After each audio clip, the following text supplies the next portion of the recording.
So, hello and welcome. This is live call number 6. We are focusing on chakra 5. And I've got my chakra 5 earrings on. I didn't have time to put my chakra 5 shirt on, but Jenny's kind of wearing a chakra 5 color. And are those light blue also, Joanne? Yeah. Oh, crystal. Hard to see. Nice. Nice. And I've got a lot of questions today from you guys. Is this working for you guys to have people email the questions in ahead of time and then we talk through stuff? And I think it's really nice. I really like it. So I'm glad you guys like it too. I just feel like it just helps the energy somehow. I don't know. So let's get grounded and centered, and then we'll talk about this fifth chakra. I know it's a big one for all of us, light workers, going out and sharing our messages with the world and dealing with our past life issues of being burned at the stake for speaking our truth, stoned to death. I was buried in a cave one lifetime. I'm trying to think of other ways that we have been persecuted, light workers, for speaking our truth, but we all carry that within us. So this is really the time of awakening for our species and our humanity to really come forward with more truth and more personal truth. And that's what the fifth chakra is all about, is finding your truth and being able to express it in the world. Hi, Barbara. Good to see you. Hello. So let's start with the grounding and centering, and we'll just connect in, and then we'll go into the questions. And if anybody has a question that you didn't send to me ahead of time, then we'll definitely have time for those as well. All right, so let's start by closing our eyes. Can you guys hear me okay? Yeah. I feel funny. Okay, good. I don't have my microphone, I don't have my computer, I don't have my whole setup, so it feels weird. All right, so close your eyes, feet on the ground. Bring your awareness down to your first chakra.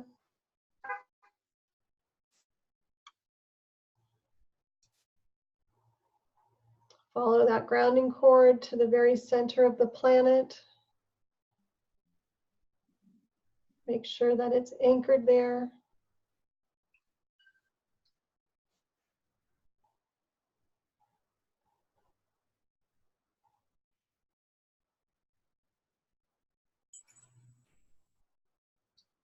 And if you want to, go ahead and run your earth energy and your cosmic energy.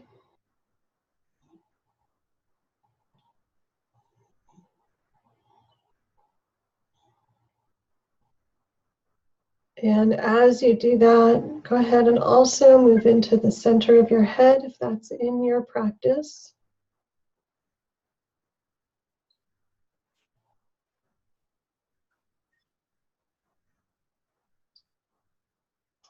And then we'll go and energize our chakras.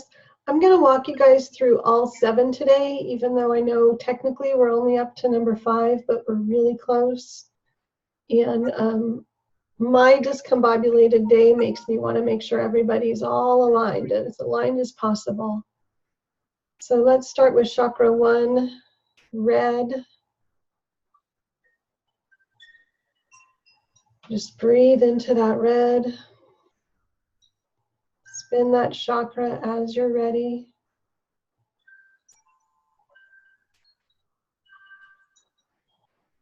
Feel how grounded and safe you are.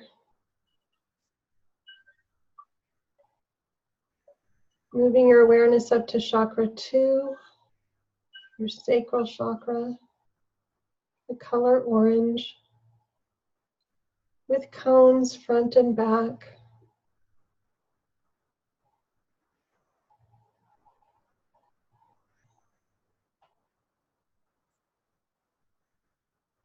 Spin those cones as you're ready. The truth here is I feel.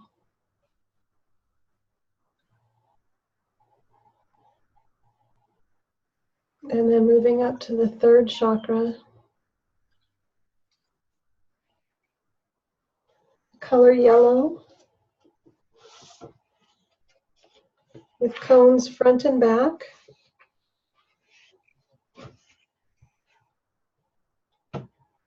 Just breathing into that sovereignty and autonomy and purpose and clarity of your values. Spinning those front and back chakras when you're ready.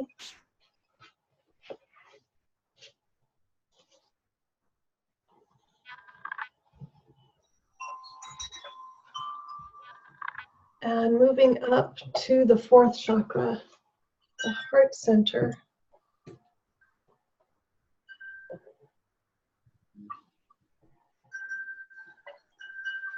The color here is green.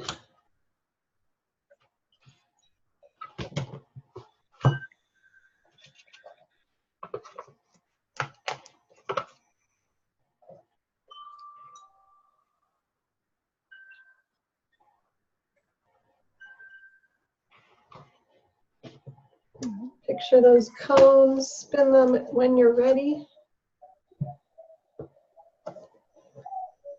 Feel that loving essence, the truth of who you are.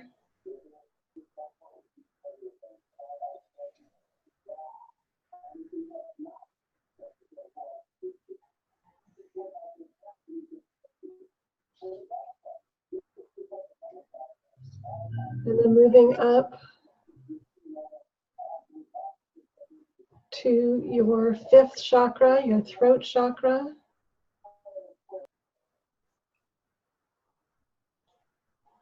Beautiful, vibrant blue.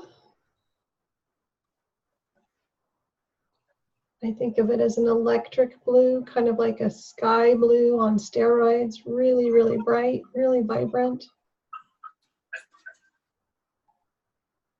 When you're ready, go ahead and spin those cones front and back. Just waking up that chakra.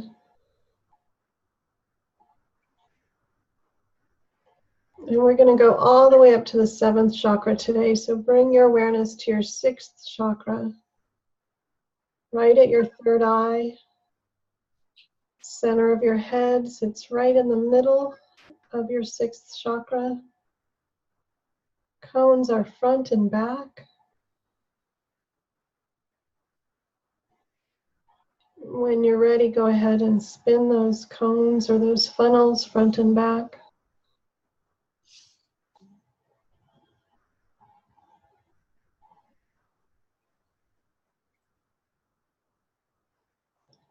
And then bring your awareness up to your crown chakra at the very top center of your head. This chakra vibrates to the color of violet, purple, also white and gold work here too. So if white or gold shows up for you, just go with it.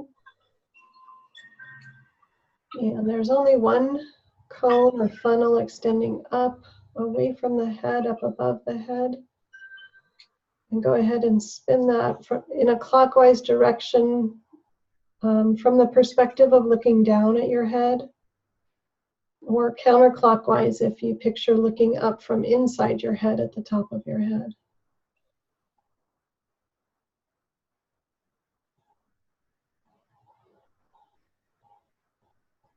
Take a moment to just breathe into all of your chakras as if your breath is like a bellow pumping energy through your body.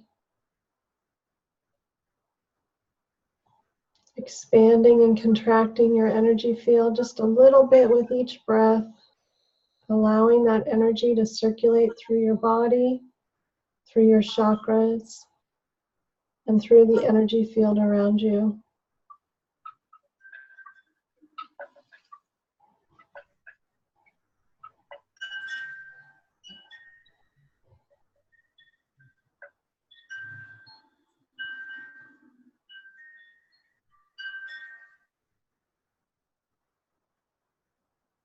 And from this place of balance and peace and harmony,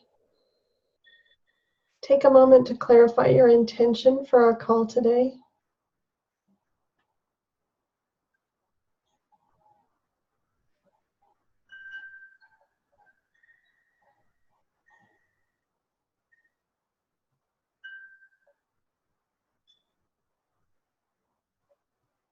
And then as you're ready, bring your awareness back to your body, back to the call, back to the room.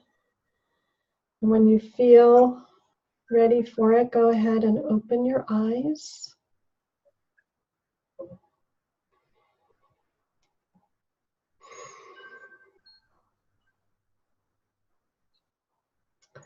All right, so we had a bunch of background noise. I muted several people, but several of you were already muted anyways. So if you would like to unmute, go ahead. If you would like to stay muted, that's totally cool too. All right, anybody have anything that they want to share to start us off today?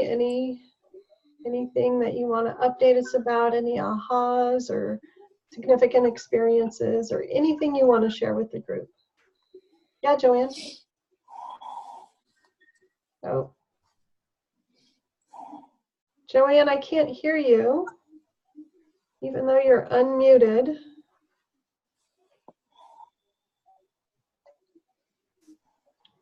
I see your mouth moving. Still can't hear you. You're finally at the computer. I think this happened once before, didn't it? Do you want to type a note in the chat and I'll read it out loud? No. Okay, we'll come back to you. Get yourself whatever you want to do, and we'll come back to you. Anybody else have anything you want to share?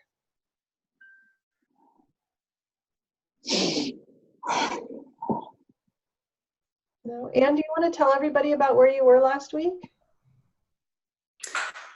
Sure. I had the wonderful opportunity to go to Santa Fe. It was a conference called Scientists, Mystics, and Sages. And maybe some, I know Dr. Kara knew everybody, but there's Bruce Lipton, who wrote The Biology of Belief. He's a microbiologist. Greg Braden, who's a geologist, and he has some considered by many wild theories. And Dr. Joe Dispenza, maybe some of you have heard of him. Mm-hmm. And also a woman that I've been following ever since her book came out. Her name is Anita Moorjani.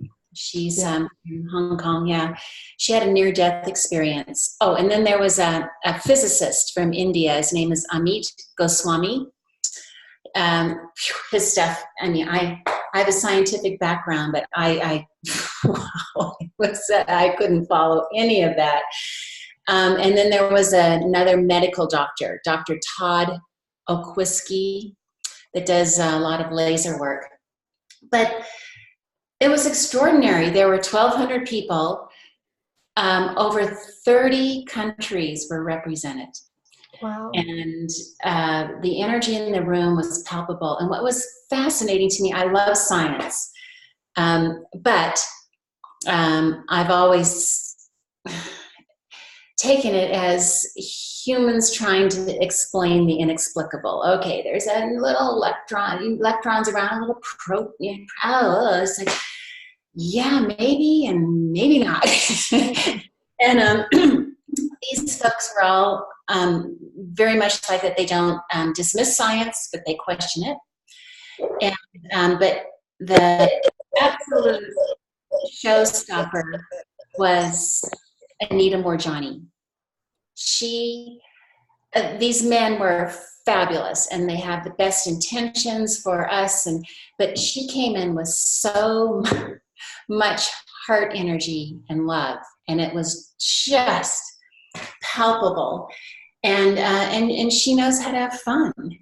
They all do too, but it was over the top, phenomenal experience, and it really ties in with what Dr. Carr, we're doing here with the. Everyone mentioned the chakras, everybody, and just as if it's a matter of fact thing. So it was extraordinary. So I was really sorry to miss you all, but I'll go back and catch up. I haven't listened to last week's yet, but I was there in my heart with you, with you all. It was fantastic. Awesome. Yeah. Awesome. Sounds like a great time. It was. Oh, and it was on a Native American, very sacred site. It's the Santa Ana Pueblo. And they have a affiliated, I'm an equine massage therapist, and they had an affiliated horse rescue on the Indian reservation with 40 horses. And the energy, again, was palpable. These horses were very happy and very relaxed, and they come from some pretty rough backgrounds. So that was good energy. Yeah. Wow, beautiful. Lots of good energy. Awesome. Well, glad you're back with us, but glad you had that experience. Very cool. All right, Joanne, I've got you unmuted on your phone. Oh. Oh boy. I think you're going to have to get off of one or the other because there's feedback.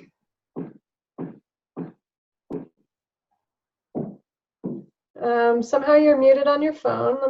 And I can't unmute you because you just muted yourself, Joanne. There you go. Now, can you hear me? Yeah, now I can hear you.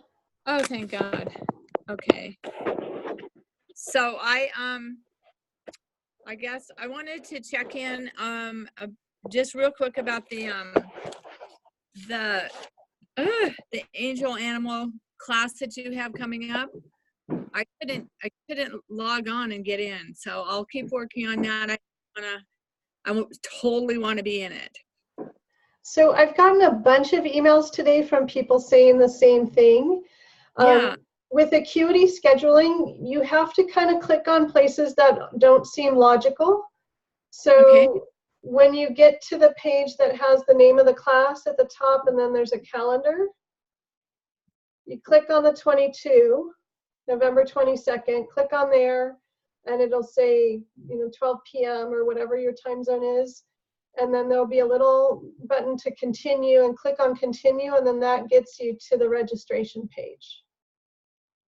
Okay. I'll try that later. Yeah, I'm very sorry, excited. it is a little bit confusing for this. What time is it on Friday? What? What time is it happening on Friday? It's noon Pacific time. Okay, cool. Me, let's see. You mentioned, I started to mention that I'm home today with, oddly enough, a sore throat, which is perfect for chakra 5, right? It's not a bad sore throat, but it was kind of cool to be home and dive more in deeper with the material. It had a lot of stuff come up, so I'm enjoying and looking forward to diving in. And you had made a reference to something that's very dear to me. It's called the Serenity Prayer, and I noticed that the words, you didn't quite have the words right. So if it's okay, I will say the words, since this chakra is all about self-expression and creating things in the world. So okay, it is, you can say God, you can say higher power, you can say spirit, it doesn't matter. So it's, God grant me the serenity to accept the things I cannot change the things I can, and the wisdom to know the difference. So I think that's really lovely.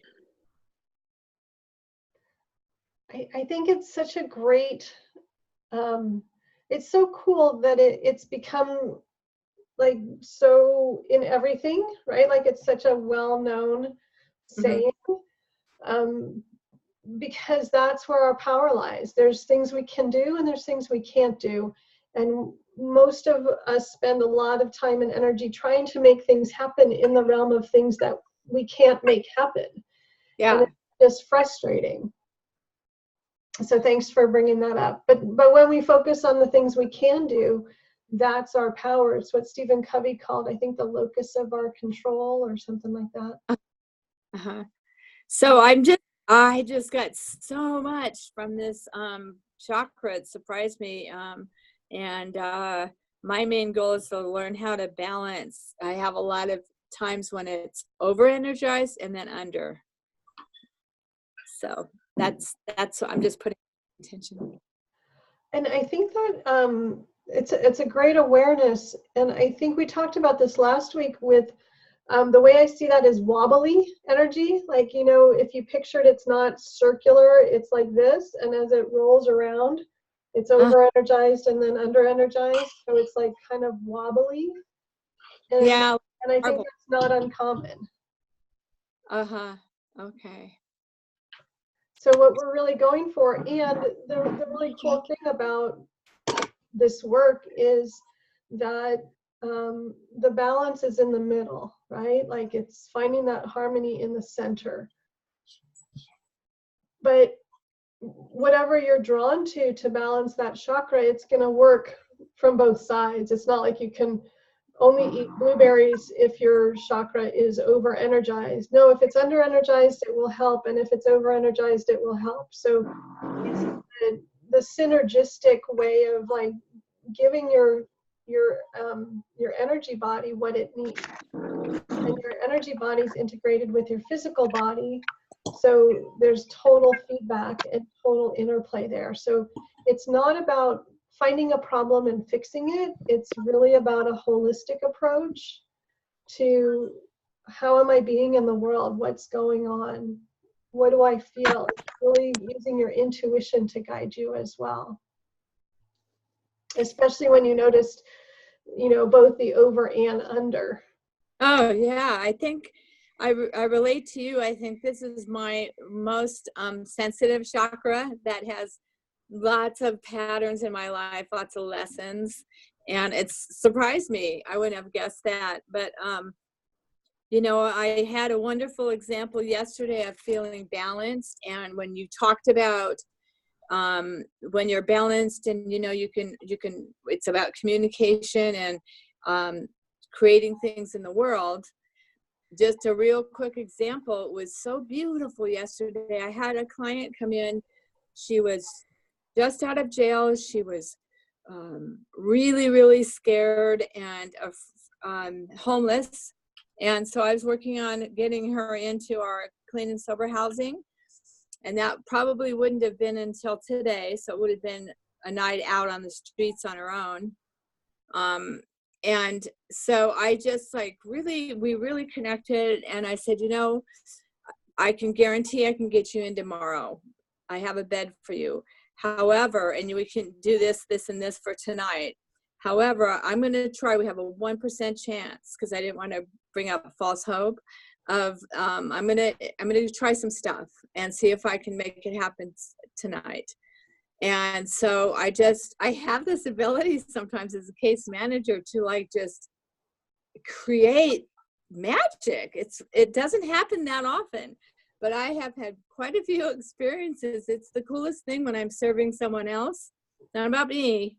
There's no ego involved. It's about just this knowingness comes into me about, okay, try this, that, and this. With other people, other services, and ask, can you with this for the person? And lo and behold, got her in. I got her to the appointment. We got her bus passes. She was accepted and housed that night. And I got to have her come over and be able to tell her myself, guess what? That 1%, it's happening. We've got a place for you to sleep tonight. And she was so happy. We both kind of like just laughed and kind of got tears in our eyes. And it was so beautiful. And that's, to me, an example of when I'm balanced, and the knowingness just kind of flows through what to do. And it is magic, because you talked about that in you know, creating miracles happen, and the magic of using our own words and have power with them. So I just, you know, I have plenty of experiences of the in the negative realm of too much and too little, but this is really powerful for me to remember. This is what I can do when I'm in balance, and it's and my ego is not in the way. It's about, it just comes through what to do. So I wanted to share that. That's awesome. And Thank you. that's our natural state of being, right, you guys? Like, other than that is something's off. That's when we're in the flow, when we're partnering with life. Yeah, and it was this whole thing of like, okay, I'm putting it out by calling and asking, and then I'm letting go of it. It's I did what I could, now I let go and see what happens. And so that's an important piece for me to remember, and all of us too, is like that. It's like the serenity prayer: do what you can and then let go of the rest. So that's a piece I'm going to keep too. Beautiful.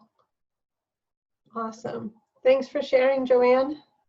You're welcome. I'm glad I can speak and be heard. And be heard. Yeah. All right. Anybody else? Anything to share before we dive into the questions? Yeah, Lisa?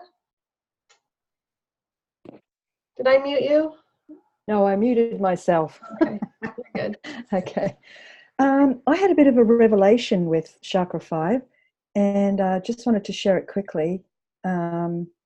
My background, I was raised in a family where my voice was overruled, ignored, and belittled. I didn't live in a family. I lived in a collection of people. But interestingly enough, the only time I was listened to was when I sang. People would just stop and listen. But when I'm talking about sort of in my younger years, and then I wondered why all through my sort of 20s, 30s, 40s, I was a professional musician, but I didn't like the limelight at all, and everything opportunity that came, I blocked, and I couldn't figure out why. But this, reading through all the notes on this chakra, I don't think I ever embarked on that to be a career anyway. I think that was just my form to be heard. And the interesting thing is that back in early 2000s, when I had that heart chakra blast open with those birds, the more I moved into that work, the more the music fell away. And it wasn't a painful thing. And it's like that was what gave me a voice to get me through my early years, and this work now is what gives me a voice for those without one. So it's kind of like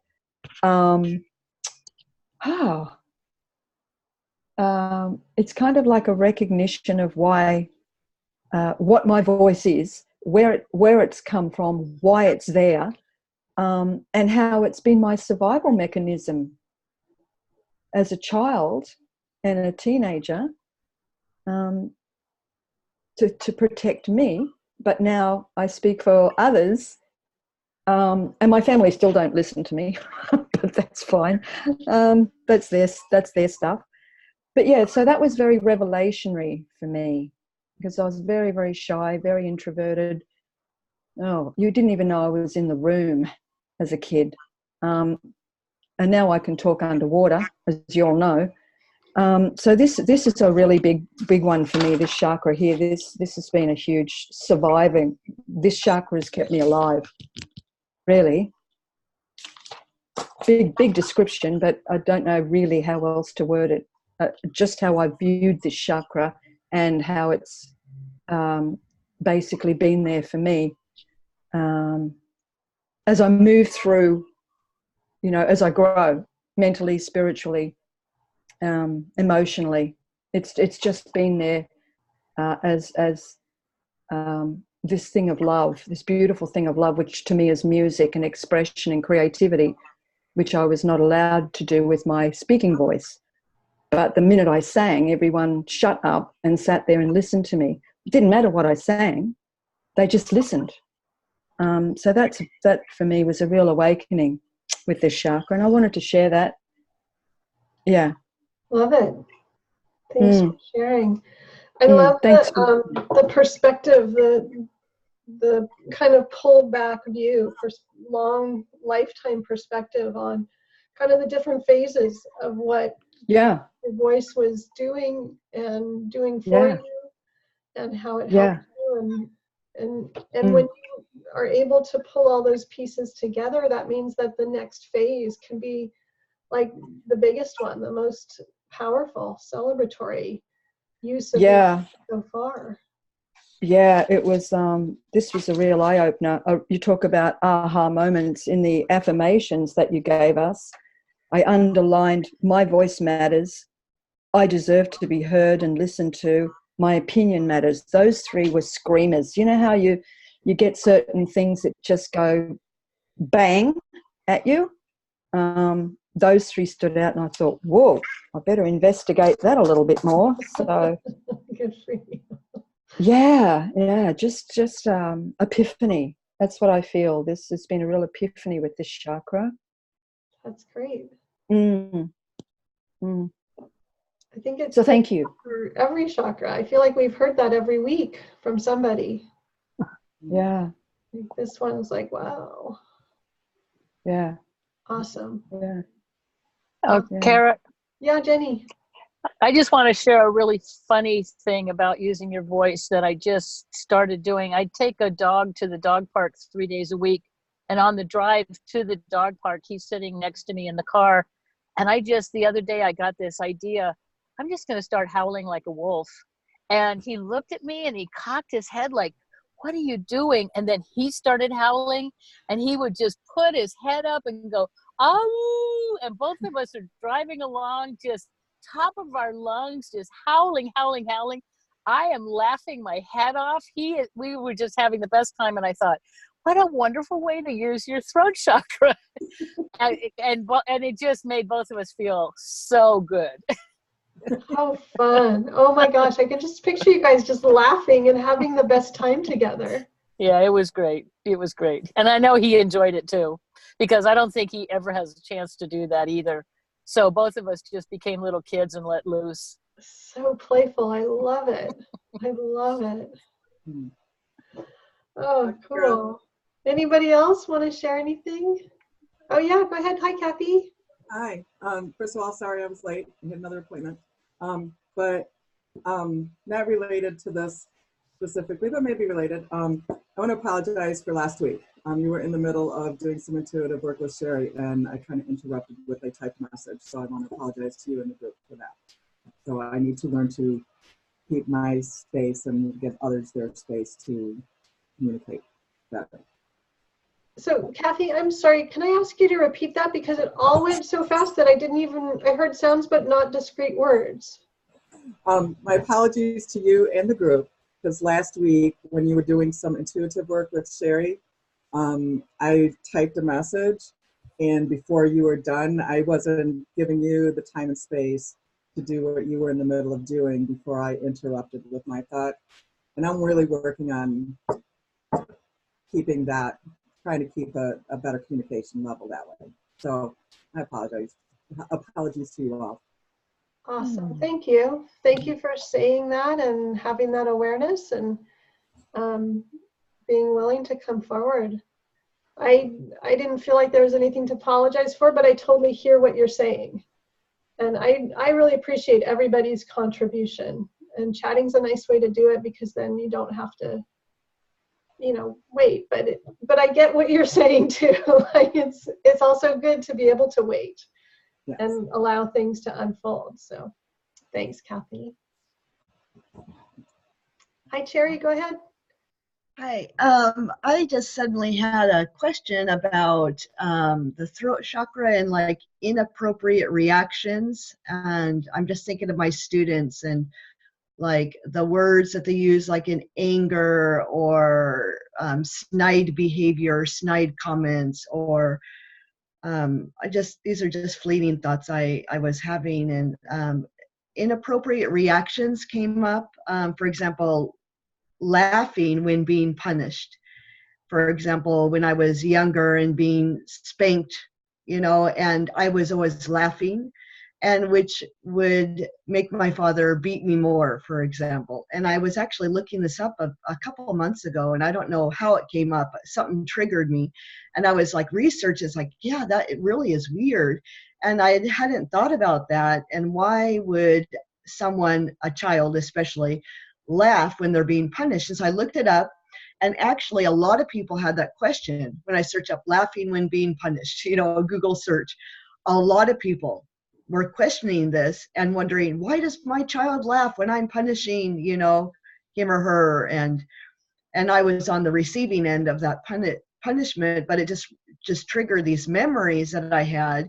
And it's like, yeah, I wonder if that was just blocks in my throat chakra, or what was that? And I was just a random thought I was just remembering as people were talking. What did you find out in your research? That some people react to stressors differently. So it's not that it's funny. It's just a unconscious reaction. So it's a way of releasing energy. Yeah. Go ahead, Anne. Oh, you're muted. Yeah. I find this really interesting too, Jerry, and I took this course on helping mostly men with PTSD, working with horses, but I was working with a bunch of Marines, and one of them said he was the leader of the platoon, and they're all jumpy and probably various stages of PTSD. It's pretty horrific. And he said that they were shot up. There were 18 of them. 3 of them were killed. He was the leader, and he said that he started to laugh as they were escaping, and he knew it was so inappropriate, and he could not stop himself. And he kept laughing and laughing, and then everybody started to laugh. And he was very shamed until he started to do this work, and this is very actually natural and probably very good to be able to. It doesn't mean that you think obviously that it's funny. It's not, but it's a way of the body releasing. Also shaking uncontrollably. There's a lot of things like that. So it's pretty documented. It's very natural, and it's a way to release the tension. It's not a bad thing. That kind of answers. Yeah, and it kind of reminded me of Lisa's story. I think it was Lisa that you maybe about the guy who stepped on the bug, the mantis. Oh, sorry, that was Joanne. Was that? And laughing like ha ha ha, and I don't know if I mean I couldn't see the reaction. It could have been possibly not, but just kind of this inappropriate behavior. And I was wondering if it has to do with blocks in the throat chakra or not. Just curious. I'm getting a no as I ask for some guidance on that, because I feel like, again, we're in an area that we're not going to be able to go down to one chakra really specifically. But I feel like what Anne was talking about and what you were mentioning about just that release of tension. this is why swearing has power in every language. Every single human language has taboo words that hold energy. And sometimes you need something that powerful to release the energy. Whether it's crying or hitting something or laughing, it doesn't really matter. And sometimes I think when it's socially unacceptable, it's a bigger release. That's why I like saying fuck or yelling fuck, or what was I doing today? I just said fuck shit. And then it was good. It was all good again. And I just needed a good fuck shit to get through whatever that tension was of whatever it was, because I've had so many technology issues in the last 24 hours. It's been ridiculous. And so I think that laughing, inappropriately is another example of just a way that we can physically release the tension that we're feeling. Yeah, so that could satisfying be or what Lisa not. was talking about with singing. She wasn't being heard, but she was able to release or express herself through singing. Right. Maybe and not you want exactly to add sing, to that, Lisa? Yeah, I know. I was just thinking, is it like, a coping mechanism? I don't know much about the brain, but in terms of the structure of the brain, the area that copes with shock, is that near the area that copes with humor? Or, like my husband was mowing the lawn and he fell off the curb, excuse me, fell off the curb and hurt himself badly. And I laughed. And I didn't laugh because I thought it was funny. I just laughed. And it was like, oh my God, is he all right? But I laughed and I thought, you see people fall over and you laugh, but it's not funny. And I'm wondering if that's like because it's the same sort of moment. It's the same reaction, but you just, and then you laugh. And I wondered if that had a physical. In that release. Yeah. But as you're saying that, I'm thinking of my husband and my son watch these compilation videos of crashes, like mountain bike crashes. They're like horrible, and then you laugh, right? It's like they slam into a wall and then they're fine. Oh, is that Jackass or something like that? Yeah. Jackass, that show. Yeah. I think it's stupid. But you're right, people laugh at and horrific injuries. Yeah. But I wondered if that was a physical connection in the brain. Not that I know of, but it could be. But I don't know brain physiology in that detail to be able to say. Yeah, thank you. And Sheila says nervous laughter, right? Like she's reminding us of the phrase nervous laughter. So yeah, go ahead, Anne. Just one more thing. Any of you have ever had a parrot? I have. A parrot. Friends of mine that have parrots, the words that they pick up are fuck, shit, damn, because there's so much emotion. And I think the bird just thinks this is a fun, good word. And kids too pick up on that. Right. So, yeah. The energy of it. There's energy in that word. There's so much meaning that we convey as a culture, and then individually, however we think of the words as however bad we think they are, that's the more energy that they hold. When we use them, we get that much of a bigger release. I'd like to say something. Right. I didn't think this is where we were going to go today. May I say something real quick? Yeah, Pamela, go ahead. Well, I see it as a really powerful internal safety mechanism, that when the child is getting screamed at and yelled at, there is hateful energy coming from that parent. The parent may not be really having hateful energy, but that child is picking up on that.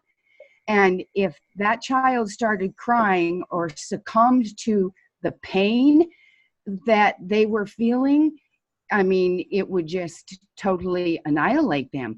So the little child starts laughing instead as a safety mechanism to break that hateful pattern that's being projected at him.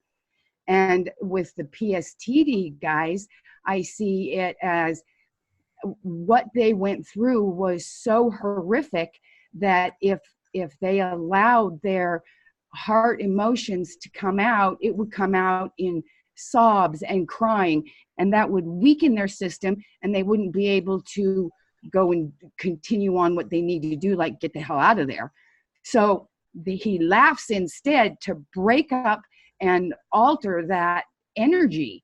And it somehow, I believe, strengthens the person, because I know that the therapeutic laughter, or the physiology of laughter, is huge on the body, and it is a really good thing. So I see it as a profound safety mechanism that comes into play. Yeah, well said. Interesting. Interesting to look at it that way, I guess. Yeah. Yeah. All right, I've got questions on my list, unless anybody else has anything to share or any questions coming up right now. Are we going for it? Okay, so the color of the 5th chakra is this kind of blue. So a really bright, maybe not quite that light as it looks in that light, but something between this and Jenny's shirt. Kind of like Kathy's shirt, maybe a little bit lighter, a little bit brighter than that. But it's a vibration, so it could be a darker blue some days, it could be a paler blue some days. It's, again, these are not like rigid kinds of things. Somebody asked me about the special way that I have for doing freeform writing. So I think in one of the videos I mentioned freeform writing as a way to just get that energy moving.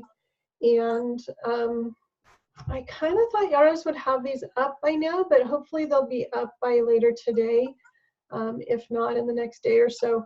I have created 8 tools for transformation. So one that kind of matches each chakra. So the getting ready tool is really the working your process, that 4 or 5-step system for recognizing what, releasing the emotions, recognizing the judgments, forgiveness, truth, and that kind of thing. And then moving into, where's my cheat sheet here? Doing Gestalt for chakra 2, doing intentions with chakra 3, 4 is the Ho'oponopono, 5, the chakra 5 is the freeform writing. And since that handout isn't up and available to you guys yet, I'll just explain it right here. The way that I do freeform writing, because the point of freeform writing is to purge, right? It's to get that stuff that is buried deep out, because holding on to it, burying it deep, is not healthy. So the freeform writing is really a tool for getting stuff out that you might not be able to access. It's bypassing the logical mind, and it's bypassing the gatekeeper. It's bypassing the censor. So you start by just writing freeform stream of consciousness across a page. And once you've filled up one side of a page, you're going to write on that page again, but you're going to turn it 90 degrees. So if you had an 8x10 like this, and you wrote, now you'd turn it this way, and you'd write across it, right on top. Okay? Because the point is to get the words out. And the more signals we give to the brain that it's okay to just let this out, we're not paying attention to it, we're not holding on to it, we're in the process of letting it go, the more effective it's going to be, the better it's going to work. And so once you've done that and you've done your first round and then you've turned it 90 degrees and you've written across it, then you can flip it over to the back side of that page if you still have more to release, or if you're like Julia Cameron in The Artist's Way, she has a timer. You do it for 20 minutes, I think, every day, or 12 minutes or something. So if you still have more to say or more time, then you flip it over and you do the same thing on the back side. And then you don't keep it. You burn it, you tear it into little pieces, you release it in some way. So the whole point is getting it out of you. You're releasing it. It's a release. And so that's the special technique. And I explain it all in the handout, so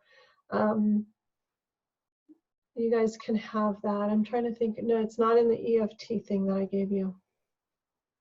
Questions about that? Freeform writing at all?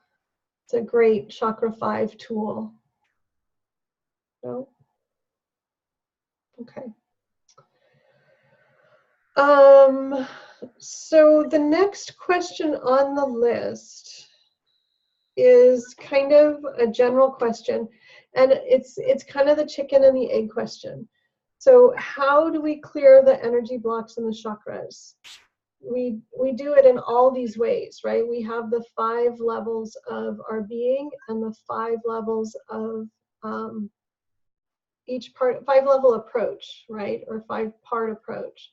So we can be clearing blocks in our chakras in all kinds of different ways. There's no one way. So by doing the chakra meditation every day, you're moving the energy, and blocks are going to start moving and getting released, or getting broken up, however you want to think about it. That is one way to clear blocks, clear energy blocks in our chakra. Eating the foods, doing the activities, that also gets those chakras flowing and the energy moving, and the blocks get released. Tapping on the issues, doing things differently, changing your behavior. One of the things with the 5th chakra is, using our voice to say words. And that sounds overly simplistic, but when we find ourselves in what in our experience is high tension situations, we can literally just clam up, choke up, whatever, right? And not have the words to say. And by saying those words that feel too scary or too hard or too threatening or too offensive or too whatever, we clear those blocks. So the behavior, the actions that we take can clear the energy in the chakra. All of the chakra fixes will clear those blocks. Everything we're doing in this class is clearing the energy blocks. You can do Reiki, you could do energy work, you could do toning, you could do sound therapy, you could do aromatherapy. All of those things are going to energetically clear those blocks and open up and awaken those chakras and energize them and bring them into balance. Does that make sense, you guys? No clarifying questions about that? No? Okay.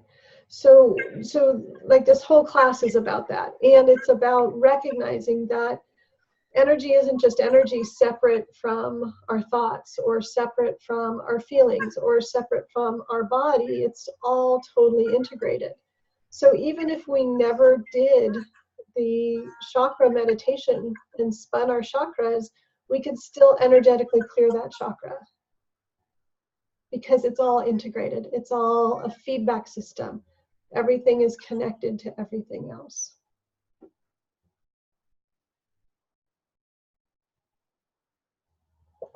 All right. How many people have a sore throat or have had a sore throat in the last week? All right. Ears, Louisa? And that's part of the 5th chakra as well. So blocking there. So the question that I got is, throat, voice issues, swollen glands. How can I resolve the throat issues? Well, it's really that 5-prong approach. So sometimes it's really a matter of the physical. And I was taking singing lessons for a while a few years ago, and my teacher said, at best, our voice is a delicate instrument, at best. And then on top of that, when we bring in, talking all the time, or like, I think at the time I was teaching college, so I was talking a lot, that's gonna wear your voice out, all that kind of stuff. So sometimes it's the physical act of speaking that we have to take care of, and we can take care of that with physical level healing, hot lemonade and honey, cayenne pepper, warm packs for strep throat. Again, we're talking about the whole immune system there, but where are they focusing, right? On our weak spot, right? So if we energetically strengthen that part of our body, then those germs can't get in there to create infection. But we may need to take that step of doing extra physical level protection against viruses and bacteria and that sort of thing. So again, it's like not a one avenue approach. It's these multi approaches, but also as we find more balance in whatever chakra, today we're talking about the 5th chakra, we're going to start to adjust earlier in the series of events. So like when I started talking today, I've had a really full day. I've been talking all day long, and when I started, my voice didn't sound raspy like it does to me right now. So for me, that's just information, and I'm just going to talk less once we're done with this class, right? So I'm going to take some silence and balance that out and really give the physical part of my voice a break. I might also, do a little extra Reiki on my throat, or, something like that to bring some extra energy, extra healing, extra attention there. So all of these throat issues, the other thing I wanted to say about that is, I know I said this in the lessons, but this is kind of my Achilles heel, the 5th chakra and the voice. And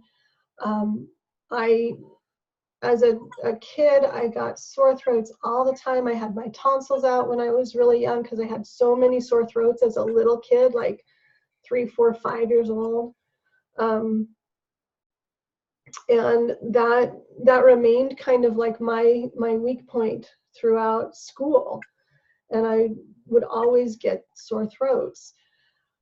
However, as I got older and into my 30s and 40s, when I started doing this work, the more I found my voice, the less that I had those debilitating throat issues. I almost never get a full-on sore throat. I mean, I can't even remember in the last 10 years having a sore throat. And in my childhood, I was practically known for sore throats, right? So it's not so much, it's really starting to look from a different lens at what's going on in our physical body as a reflection of our body, mind, spirit being.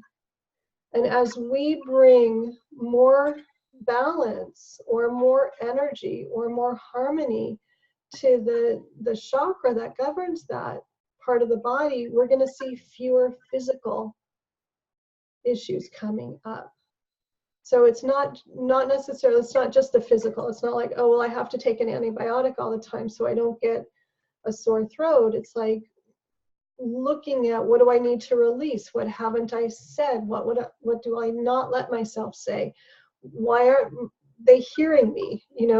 How do I have to be in the world so that when I use my voice, people actually listen? Why am I letting people not pay attention to me when I speak? Am I speaking too quietly? Am I not standing up for myself? right? Because that can happen too. We could be using our voice, but we could use it in a way that it's not commanding attention. And that again is going to reflect, I have the belief that I'm not worth listening to. I'm not worth other people's time. My words don't have that much weight or matter that much. So as we do this work, you guys will, all kind of find what's your chakra that is the most sensitive, the most vulnerable. And that may be true for the rest of your life.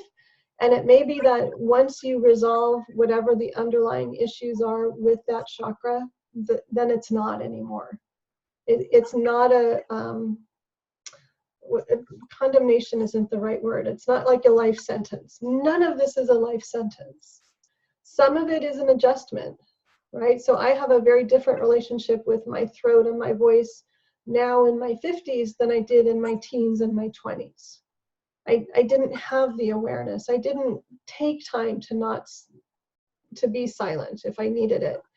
I didn't take time to rest when I needed rest. I just kept going and pushed myself too far. But I also had a lot of words that I hadn't said to people, that I hadn't said out loud or expressed in some way. So, and that's again where the free-form writing can come in, writing a letter to somebody, saying the words in your car that you can't say out loud to somebody else's face. For most of us, it's with the throat chakra, it's the repression. It's not the overexpression, it's the underexpression. And we don't have to say the words out loud to the person to have the effect on our bodies, to have the healing effect happen inside of us. Did I overdo that answer, or is that making sense? Good? Okay. Any details about that? Any follow-ups anybody has about that? Yeah, I'm like you. I had my whole life tonsillitis, and they didn't take my tonsils out. So I kept getting tonsillitis and strep throat year after year after year, because it kind of like Lisa, I was not allowed to speak up as a child. And it's funny because I think a lot of women, when they reach their 50s, it's like a switch gets turned on. And we finally go, okay, that's enough. I got plenty to say now. And I do. And I speak up about stuff that I never, ever would have talked about before. So I think a lot of it, especially those of us who were taught not to speak, it takes finally reaching that point of, I've taken care of everybody else and now it's my turn. And the other thing is, for me, it was like a pendulum. There was a lot of inappropriate expression because it had been repressed for decades. And then all of a sudden it would just come out like a volcano. And sometimes I feel like the devil has his hand on my back and I go, oh my God, did I say that out loud? But it's like, it finally had to come out. And I don't have sore throats anymore either. And it can,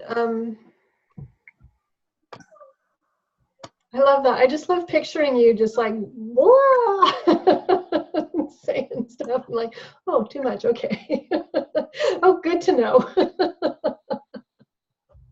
But it is like that. Like sometimes we just have to give ourselves permission to be fucked up in the way we say stuff. And that's what holds a lot of us back, is that fear that we're going to say something that we can't fix. Right? And so having that experience of saying something and going, oh shit, I didn't mean to say that. I didn't mean it that way. I'm sorry I hurt you. And being able to fix it and resolve it also heals those issues as well. Go ahead, Lisa. Yeah, I was just going to say, that's the fun thing about songwriting. You can write about someone and tell them they're an absolute a-hole and sing it to them and they love it. And they don't know it's about them. It's great. Oh, who was inspiring you there? Yeah, I don't know. Can't remember. You're an asshole. It's great. It's a good thing to do if you can sing, or even not really, don't have to sing well. Just just write a song about somebody and get it out, and it's great fun because you don't offend anyone.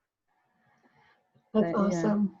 It is. It's fun. It's fun. It's creative expression, and to release a lot of stuff that you want to get out without, confronting, I suppose.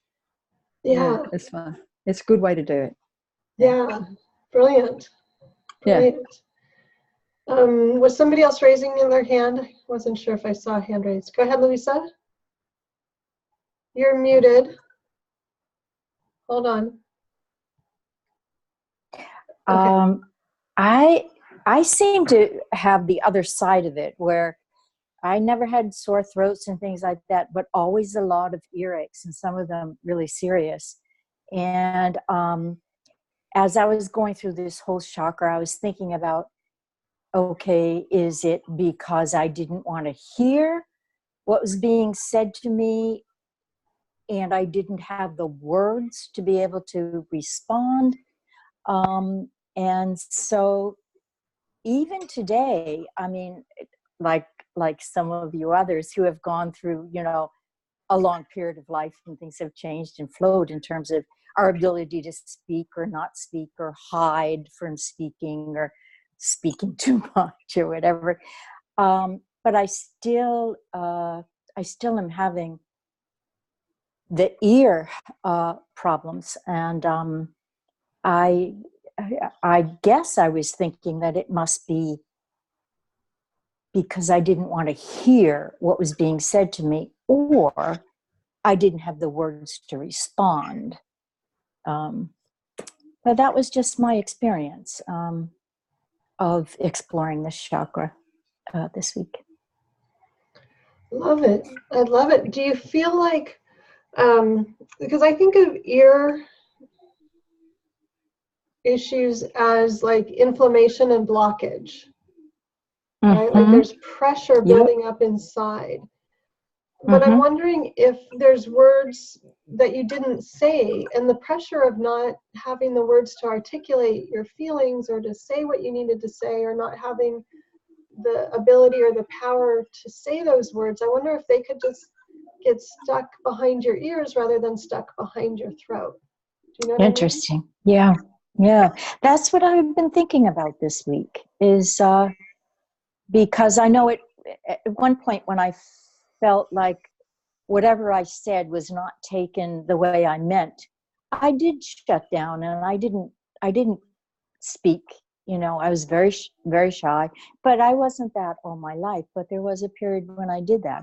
And I seem to be that way now too, more cautious and careful about saying anything, not wanting to hurt anybody. Because did other people's words hurt you? I think they did. I think as I look back on this chakra, that I think that I had no recourse, or didn't feel I had a recourse to some of the words that were, spoken to me. Right. So not being able to hear would be a pretty good response. Like, I can't hear you. Yeah. Right. Didn't hear that. Didn't hear that. But that's what you said about blocking. Yeah, that's what it is. It is a lot of blocking, and in the ears, pain too, but there is that blocked feeling. So it could be. Yeah, and Sheila just wrote that tension in the neck can show up as ear issues. Which that's all fifth chakra, right? Okay. And it kind of reminds me of, like, if you wanted to look at this like a project, because this has been a lifelong issue for you with the stuff, you could kind of approach it as like going to a chiropractor, going to a cranial sacral specialist. Make sure that all of your skull bones are in alignment, and they can even adjust inside your ears, and I've had an adjustment inside my mouth. So, you could really go into the physical side of things and go, okay, well, let's make sure that physically everything is in alignment, because what if it's just like one bone is a little bit out of alignment and it's putting pressure and it's causing all this, and it's just a little physical adjustment. or Interesting. Yeah. a fantastic body worker who does energy work and Mm-hmm. massage, or but it's not like I want to give you a prescription, just to give you some ideas of like, if you want to really go into this a little deeper, if it were me and my project, I would list like 20 different physical level things that I could do. Cranial sacral and chiropractic would be a great place to start with that, because so much happens from birth with the alignment of our bones, which affects the nerves, which affects the immune system, which affects everything. And then also you can do the mental and the emotional. And which you've been doing. Mm-hmm.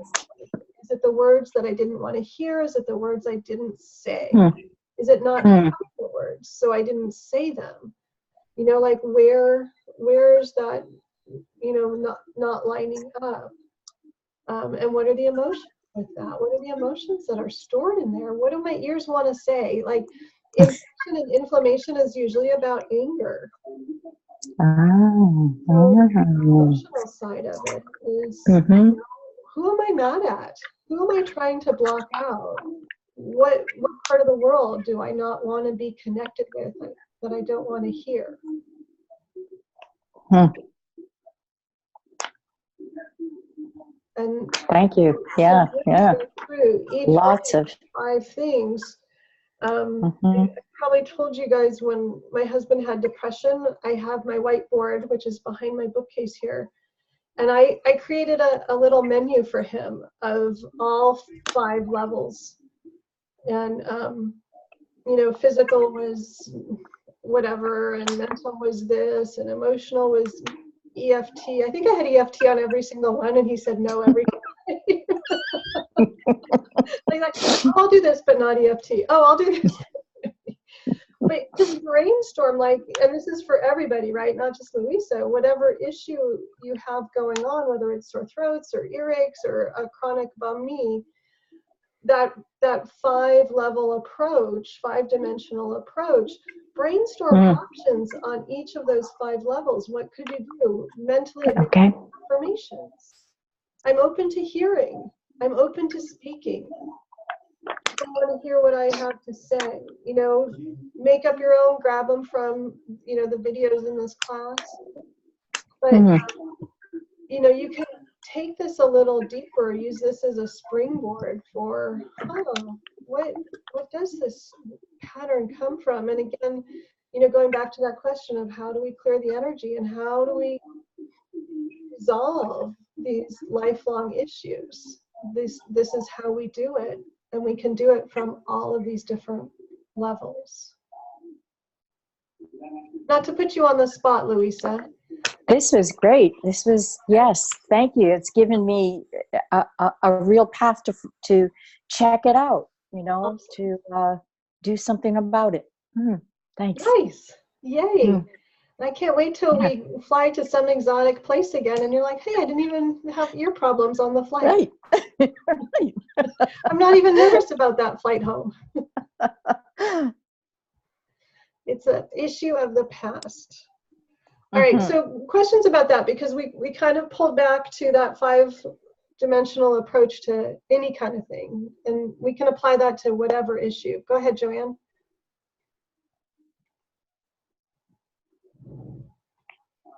There, I'm unmuted. Can you hear me? Yep. Great.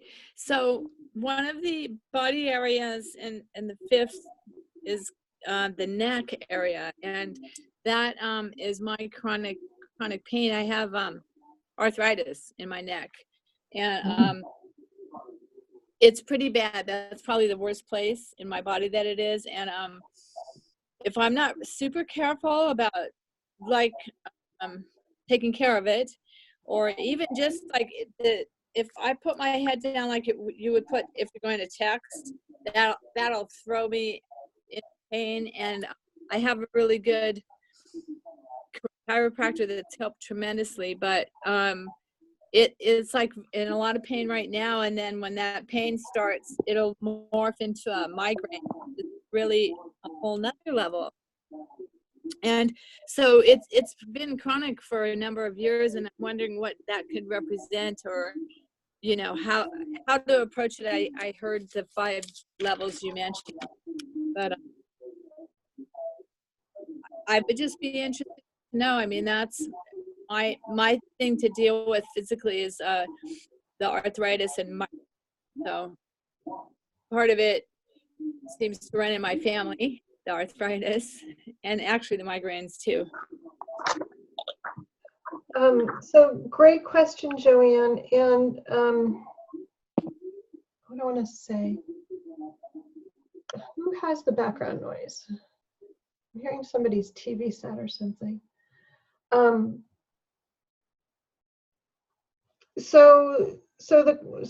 Say your question again. Well, what's the essence of your question? If you could boil it down to one question. Sure. How do I heal the pain in my neck? That is part of the 5th chakra. Okay, so here's what intuitively the hit I got was: give it a voice. Okay. So that pain is there to tell you something. You know, I think of, I know we're not talking about dreams in this class, but in dream analysis, we have symbolism and information contained in so many aspects of the dreams. And nightmares are our subconscious's mind's way of really getting our attention, right? Here, pay attention to this. Okay. So you didn't pay attention when I was a dog. Are you going to pay attention when I was a wolf? Okay, so you didn't pay attention when I was a wolf. What if I'm a abominable snowman, right? Like, it's getting scarier and scarier. The stakes are getting higher and higher because our subconscious is trying harder and harder to get our attention. It's not that nightmares are bad, it's that they're getting our attention. So when we look at these issues in our bodies, if we can switch our context into something's wrong here, from something's wrong here, into what does this mean? What's the message here? What's my opportunity? And because this is all 5th chakra, a lot of the opportunity is about giving voice to something and listening to it. Okay. And I've done this with different injuries in my body. And it's really funny because so many injuries that I thought I was going to have my entire life because I had them, chronically for so long, I don't even ever think about them anymore. Like, I tore my knee up many times in high school, and it was painful for years and years and years. And now I'm running and I don't even think about I have to be careful of my knee, and I haven't had to think about it for years because of this work. So I just want to keep saying, like, this work works. This is why I love this so much, because it really does work when we take this holistic approach and make it not about something's wrong physically. So how do I make it go away? But we go, wait a second. What does that mean symbolically? What is my spirit? What is my body trying to say to me? What is my spirit trying to say to me through my body? If I pull back, and this is 6 chakras, the symbolism and all that, the archetypes and all that, but if Joanne pulls back and says, okay, Nick, what message do you have for me? I'm listening. And then listen to that. One of the ways you can do that is by writing with your dominant hand to ask a question. So write down, hey, Nick, what do you want to say to me? Or, hey, cervical vertebrae number 3, how's life going? And then use your non-dominant hand to write the answer from that body part. It can be a very, very powerful way to do that. Kind of like gestalting, but, internally. That's because very. I do so much channeling, I'm faster just switching in my mind, and I still write with my right hand because I get too frustrated with how slow my left hand is. But I have done it that way. Or I'll change pen colors or something like that to signify, okay, now I'm speaking for this other body part. But the insights you can get are amazing. And again, like I hope you guys are realizing, sometimes that flash of insight is it. It dissolves the whole thing and it's healed right there in that moment. You never know when you're going to have one of those moments, or it can give you the insight into, okay, then here's my next step. This is what I'm going to look more into. But when I hear you talking about arthritis in the back of your neck, number one, it's a family pattern. So there's probably going to be some issues around the family dynamics and what you were taught in your family. But also, limiting your neck is limiting your flexibility and your ability to see the world around you. It puts you into blinders where here's the path. And if you ever had anybody tell you, no, you have to stay on the straight and narrow, then that's probably associated with that too, right? That whole attitude of like, here's what you do, and just put your nose to the grindstone, keep plodding away one step at a time. And here you are at this point in your life, and you're like, no, I want all of it. I want the rainbow. I want to look around. I want to do things differently. So it's coming up to be healed. Yes, that's what I'm hoping to understand here. And it comes to me that, you know, I've gotten to where I can't even stand to wear a necklace because I mean, it could be the lightest necklace ever, but I can feel it around my neck, and I feel like it's like dragging me down, and then that makes me feel like maybe it's even a past life thing of being choked or tied up and being pulled around by my neck, basically. And that could be something definitely to heal. It could be an old wound from another lifetime. Yeah. And so just lots of really good avenues there, Joanne. Yeah, and when you said nose to the grindstone, that would be the exact angle that would put me in agony. Is that how you'd have to get physically in order to put your nose to a grindstone? And that's not a very good analogy for. Remember, it's been a year ago since I injured my nose so badly.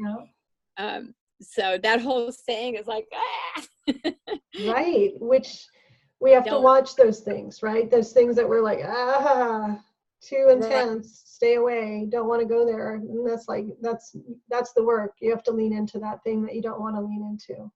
Okay, so I've got some things to try then. Absolutely, and some really great areas to explore, like beliefs and family beliefs, and that kind of thing. All right. Thank you. Yeah, thanks. So I got a couple more questions and we're running out of time. So I'm going to jump into those. One of the questions is, how do we speak our truth? It sounds so easy, but it's so freaking hard. And this one brings up in me an awareness. Kind of the fuller question was really about, there's some people that I don't want to share everything with at this point. I'm not ready to share everything with. And so how do I navigate speaking my truth with not sharing everything? And beneath this is I think a misunderstanding that in order to speak our truth, we have to tell everybody everything, that we're obligated, and we're not. So it's a misunderstanding that there's like this whole constellation of beliefs or judgments that if I don't, like I don't walk down the street telling everybody I'm psychic, right? I don't have a little sign, psychic, I don't even often tell a lot of people what I do for work, mostly because it's kind of hard to explain, but I don't often use those words. And when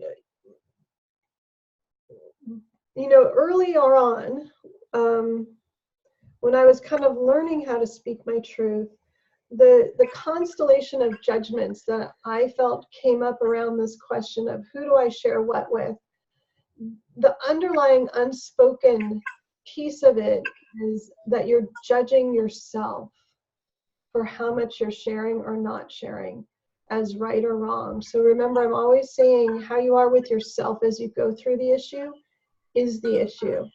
So if you are not sharing something with somebody, so say like I wasn't telling my father that I was a professional psychic. How I am with myself is really where the issue lies. It's not whether I tell him or not, it's what I'm saying about myself about whether I tell him or not. So I always have 100% choice of who to say what to. I get to be in charge of what I share and the degree to which I share it. I am under no obligation, because I speak my truth, to have 100% of it go to everybody. Hang on just a second. Zane, is that you or Lexi? It's Zane. Hi, how did you get home? Lexi. Oh, sweet. I texted you, but you didn't. I didn't get the text. Okay, good. Yay. Glad you're here. Thank you.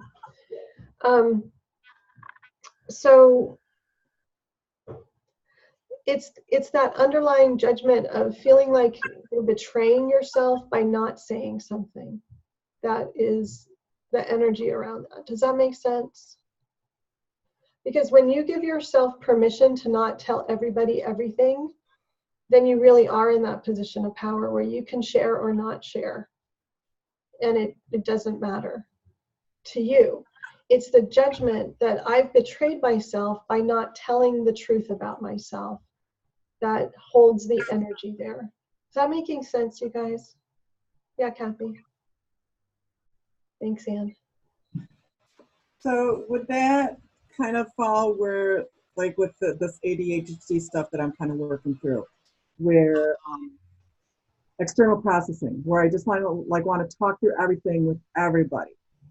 So is that part of this where it's like, okay, I just need to learn to stop, and that it's okay for me to process my own stuff by myself. I don't need to talk to everybody about it. But they just need to accept me when I'm done processing. Yeah, exactly. Okay. Yeah. Anybody else questions about that? Bye, Anne. See you next time. Happy Thanksgiving. We'll see you in 2 weeks. Okay. Other questions about that? Oh, I have just one thing I want to share. Brene Brown says that people have to earn our right to hear the truth, that we don't just tell everybody. And if you have 5 or less people that you tell the truth to, then you got a lot of people. So it's, yeah, be really careful about who you tell the truth to, because a lot of people haven't earned the right to hear it. So be really careful about who you're going to talk to, and find 1 or 2 people who have earned that right, who won't betray you, who won't judge you, who won't, do all the things that you're already afraid of anyway. And then share your truth and be solicitous about it. Yeah. And discernment is the word. Be discerning. You're under no obligation to say anything to anybody, ever. But I think it's that underlying judgment against ourselves that holds that in place. So that's kind of my piece about speaking your truth. The other 2 questions that I have are kind of related, and they're about being around people who talk negatively.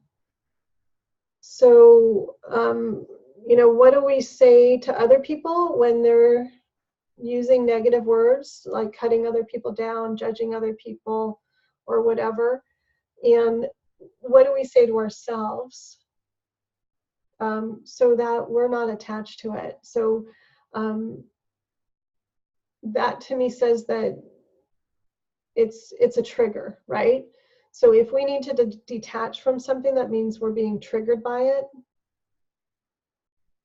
So to start with, deal with the trigger. So in the moment, you can just tell yourself, check your grounding cord, make sure you're grounded, and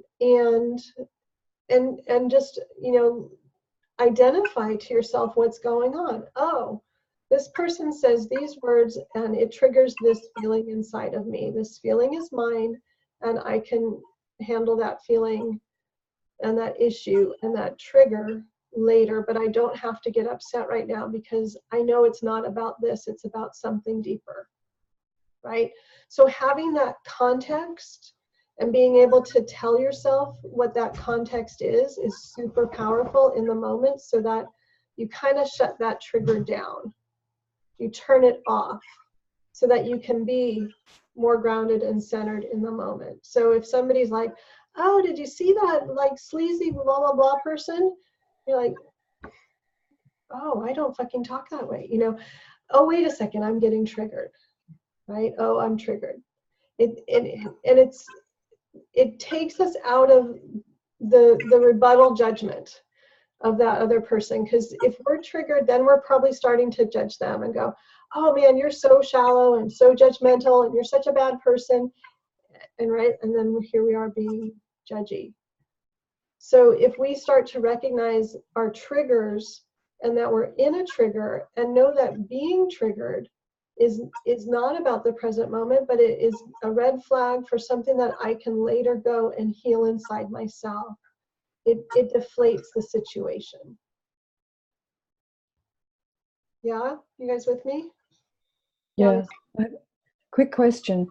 Could that also be a situation of honing into the actual energy of that? Because I work in a close environment at a car rental for a few days a week, and the people that I work with I love very much, but some of them are very, very horrible and about other people, about other staff.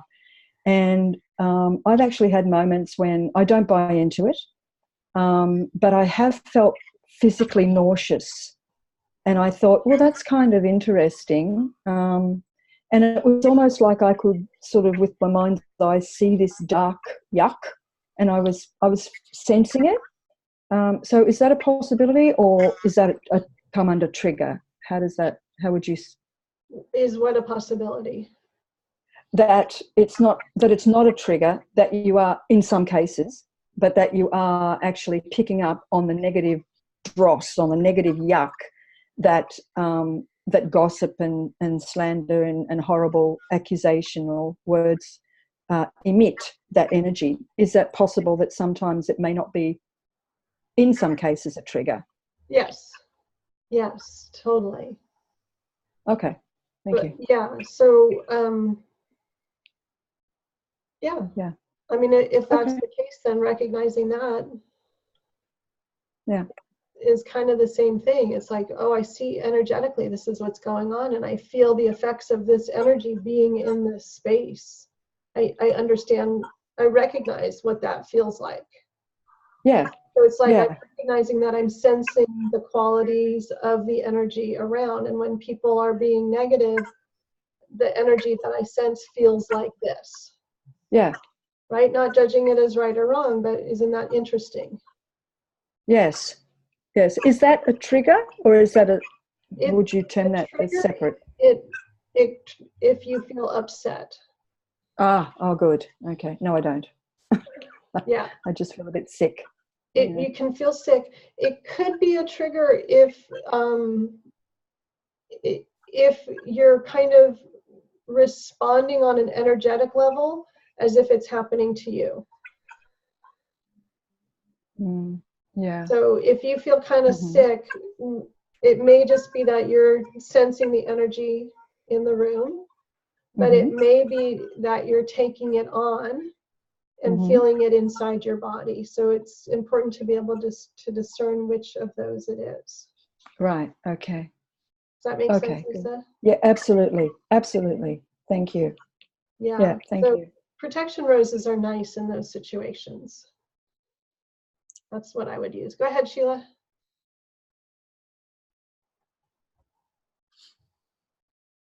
Press the There you space go. key. Okay, there we go. Thank you.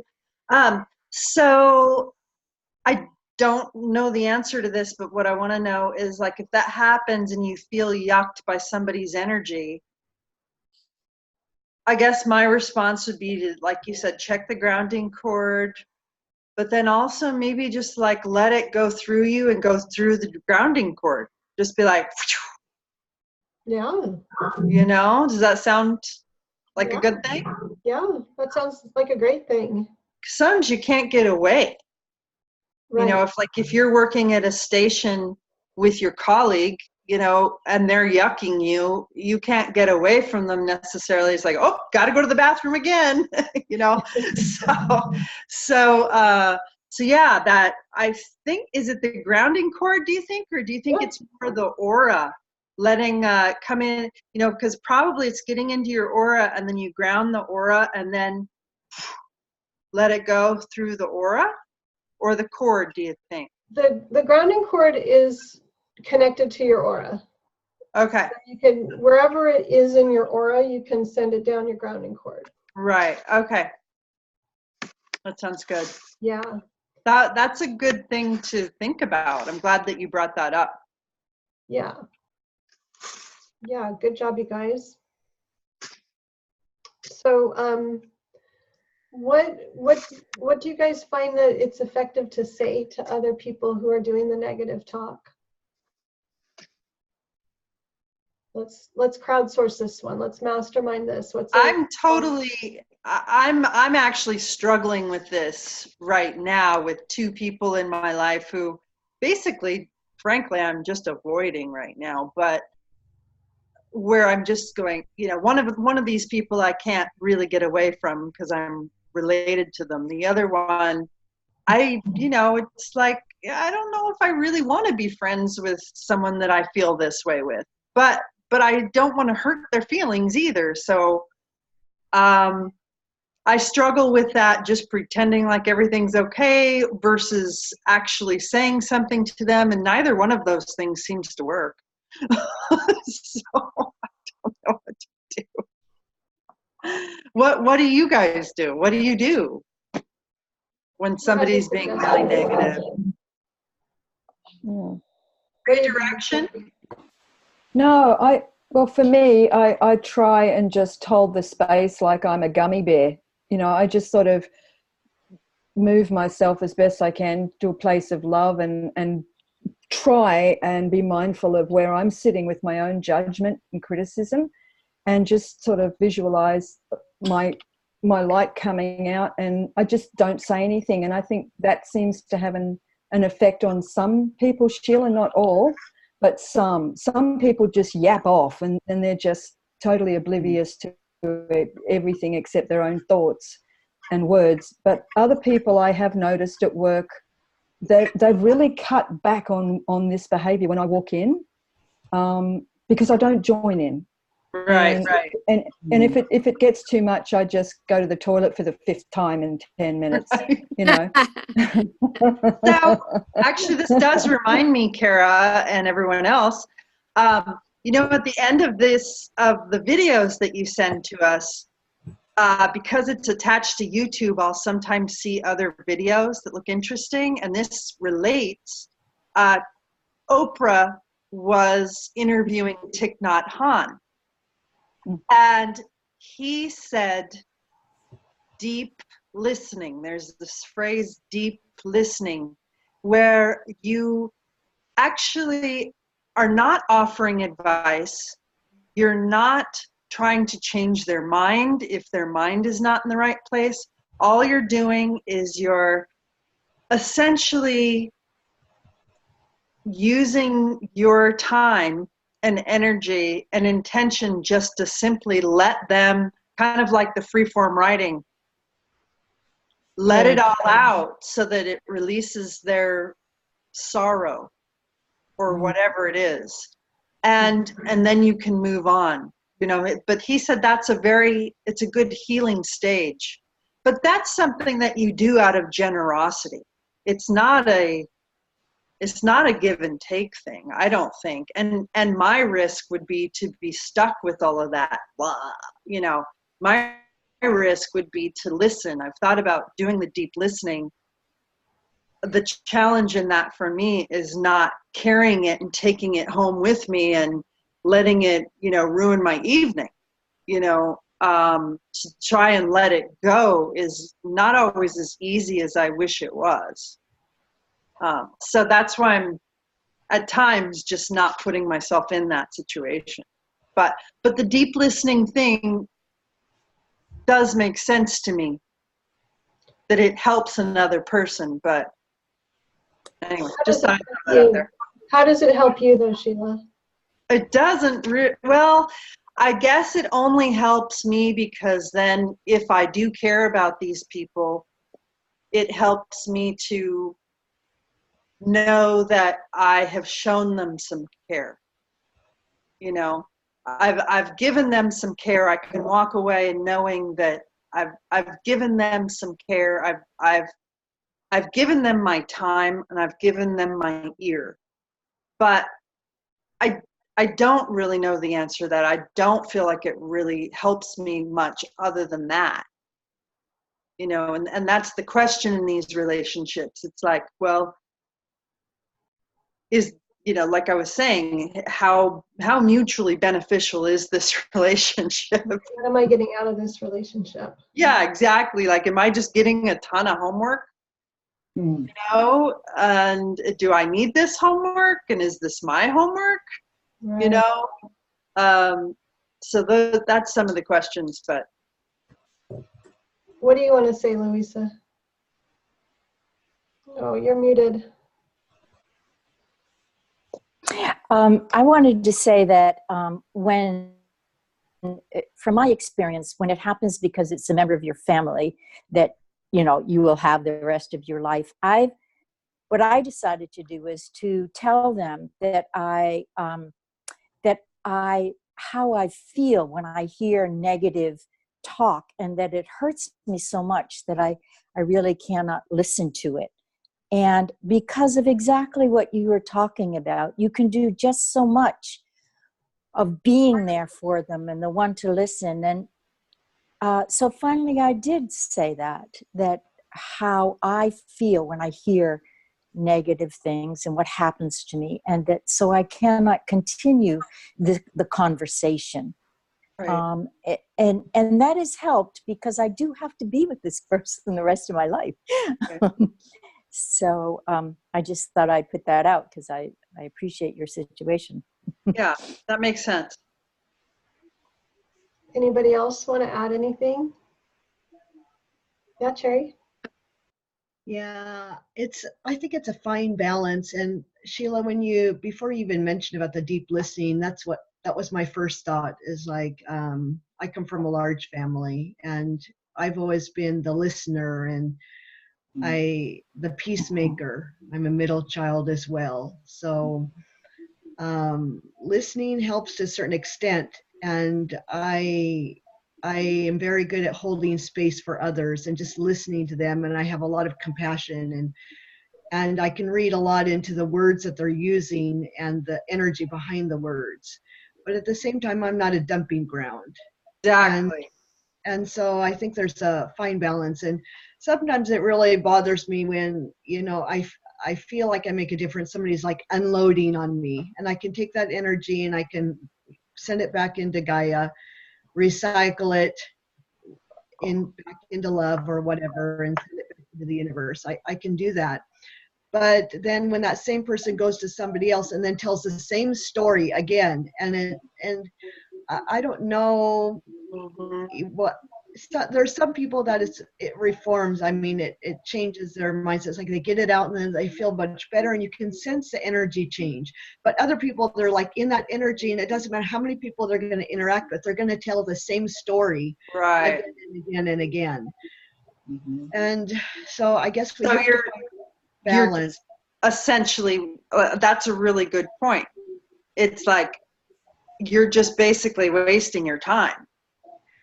Yeah, well, yeah, I haven't really thought about the wasting the time bit, but yeah. If they're going to if it doesn't really help, but they're just getting you and join me on my hamster wheel, Yeah. Yeah. I don't know, that was just a good point. Is like, how much is this really helping? And is this a good thing?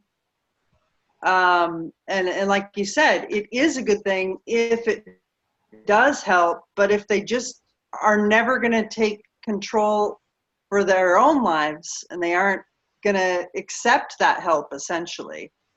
Yeah, so I think it comes down to relationships. How involved you are with this person. If it's a coworker and you have to work with them, you know, forever, forever is a big word, but for, you know, for an extended amount of time, you may kind of like hold space for them, and Right. you can set the intention to whatever, have your guides help you block any negative energy. You can do different things, but if it's a family Right. member and you have to interact with them again and again, you can send them, you can send healing to their higher selves or whatever. So at least that they may kind of unload on you, but you're not taking it on. And in the background, you're also reflecting it back to them, reflecting compassion, love, and healing to a certain extent. And that's how I've kind of navigated, personally, how I've navigated this issue. Good. All really good suggestions, you guys. Another approach would be to recognize that you're a student of the fifth chakra and say, why is this showing up in my life? How can this be a mirror for me? Is there some way that I'm using my words that's thoughtless or careless or hurtful? Is there some part of me using this kind of talk on another part of me? So, you know, how is this reflecting something back to me that I can learn from and use for my growth and my healing and my upliftment, even if this other person never ever changes? Right. How can I use this as a springboard for my healing? Because here it is showing up in my face over and over, if it's a coworker or a friend or whatever. I was thinking about when I learned EFT, I was teaching at the college, and I was doing EFT with everybody. I was doing workshops for students, and I was doing workshops for teachers and admins, and like, you know, Kara's coming, we're gonna have to start tapping. And you know, coworkers like to bitch and moan. And so my coworkers would start saying, oh, this thing, blah, blah, blah. And I was like, and I'd always say, oh, should we tap on that right now? And they stopped talking to me about it.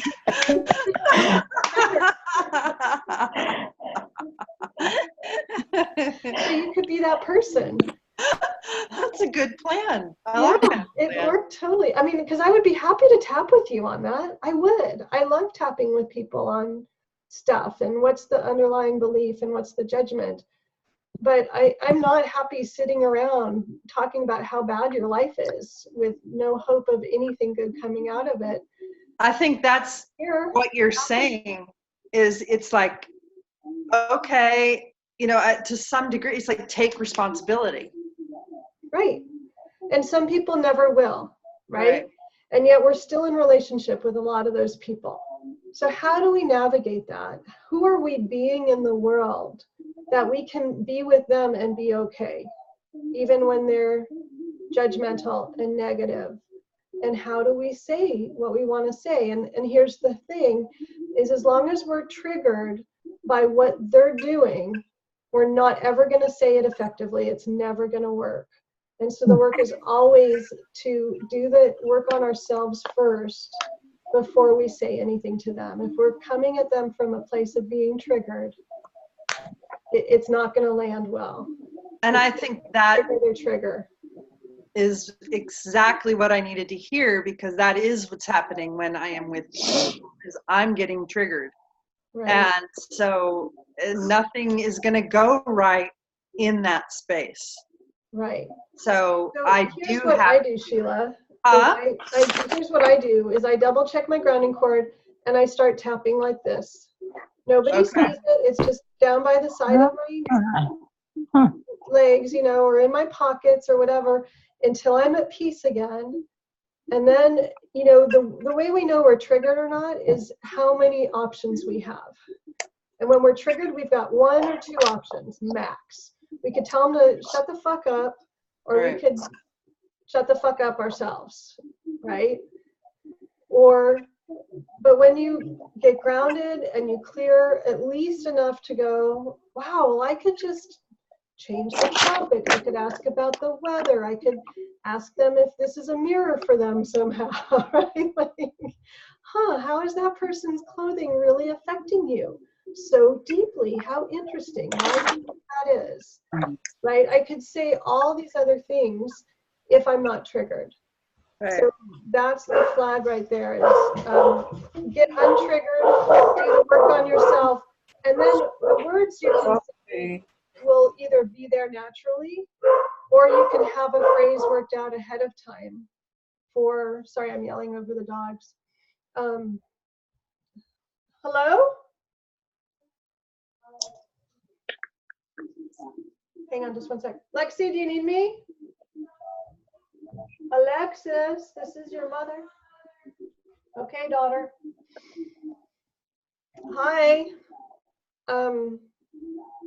What was I saying? Oh, that you can have a phrase ahead of time. So it's super helpful in an untriggered state to come up with a phrase. So like Louisa, I loved Louisa's suggestion. You know, this is how I feel when you talk negatively about other people around me. If, you know, my stomach hurts, blah, blah, whatever it is. And it's just your experience and how you feel. And it's you being honest. So it's really about, how do you want to be in the world? Who do you want to be in the world? And how do you approach this situation from that place? Not that there's something wrong here, but here's this opportunity for, wait, who am I? What am I a stand for? If I'm a stand for honesty and compassion, then how can I bring that to myself in this situation? And how can I bring that to the other person in this situation? How can we both grow? Right? All right, I got a lot of activity here, and I know we've gone like probably way, way over. Only a half hour over. Not too bad. We've gotten through all the questions I had. Do you guys have any final words or thoughts or questions? Anything you want to share or ask? I feel like one more time, this was just such a rich, rich conversation. We covered a lot of ground. And you guys are just so embracing this work. I just love it. I love it to pieces. So Chakra 6 starts tomorrow. Yay! Intuitive chakra. Super fun. I hope you're going to like it. You guys get 2 weeks with this one because we don't have a call next week. So this would be a good time if you're behind, or if you want to go deeper into something. You know, you have a little extra time built in, so you can do that. And you can always come to the Facebook group. I think I can change it to private in the next couple of days. So we'll be able to have, you know, a little bit more open conversations there. You can always email me between classes if you have any issues coming up or questions about anything. But other than that, our schedule is no class next week. Wednesday the 4th, I believe it is. We will have our 7th call on Chakra 6. And Wednesday of the 11th, we will have our final call, our 8th call on Chakra 7. And then I'm still working out the logistics with Melanie. I think the following Wednesday, hopefully at our usual time, we will have the face reading bonus class.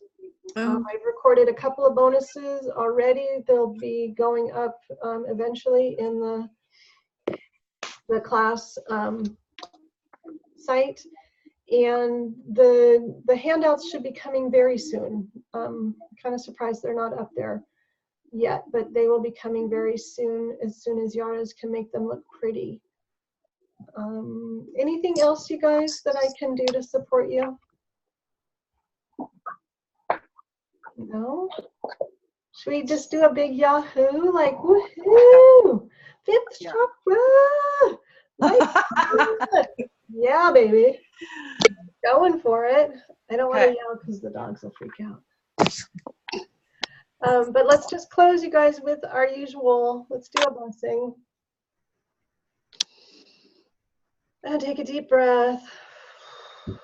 And just tap into, you know, what's coming to me is we are tapping into the archetype of the sacred feminine in doing this work. So let's just take a moment of gratitude for all of our sisters who came before us, all of our sisters coming after us, all of our sisters doing this work now. We're joined with them. We are healing ourselves. We're healing each other. We're healing the planet. We're restoring balance to humanity by doing this work and coming together in this really beautiful, sacred way. And so let's just take a moment to acknowledge and honor ourselves and the blessing of being born female, being born open, being born willing, and for the indomitable spirit that we all possess to keep going and to bring forward more and more beauty into the world. And so it is. It's what we're up to. So it is. All right, my beauties. Thank you for being here. Thanks for being you. And I look forward to seeing you in 2 weeks. And you can bet your bottom boopy that I will be mentioning each one of you in my thoughts on Thanksgiving, because I am so grateful for each of you, and that you are in my life. Your presence in my life is such a gift. So thanks, you guys, for being here. Happy Thanksgiving, everyone. Happy Thanksgiving. Bye, Thanksgiving. everybody. Bye. Bye. Bye.